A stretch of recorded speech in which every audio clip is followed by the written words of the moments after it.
আজ আমরা বিশেষভাবে সৌভাগ্যবান এবং সম্মানিত যে বাংলাদেশের 3 বারের নির্বাচিত প্রধানমন্ত্রী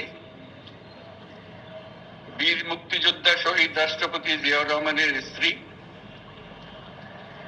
বেগম খালেদা জিয়া আজ এখানে আমাদের মধ্যে উপস্থিত আছেন।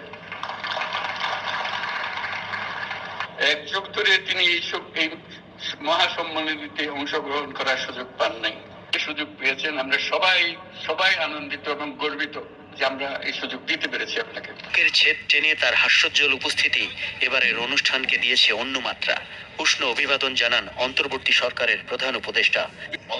এমন এক সন্ধিক্ষণে খালেদা জিয়া সশস্ত্র বাহিনী দিবসে নিমন্ত্রিত হয়েছেন যখন তিনি প্রধানমন্ত্রী নন, বিরোধী দলীয় নেত্রীও নন। তবুও তাকে ঘিরেই ছিল সবার আলাদা মনোযোগ। এক যুগ ধরে তিনি এই মহাসম্মেলনীতে অংশগ্রহণ করার সুযোগ পান নাই। আজকে সুযোগ পেয়েছেন, আমরা সবাই আনন্দিত এবং গর্বিত যে আমরা এই সুযোগ দিতে পেরেছি আপনাকে। পৃথক ব্যবস্থা রাখা হয়েছে।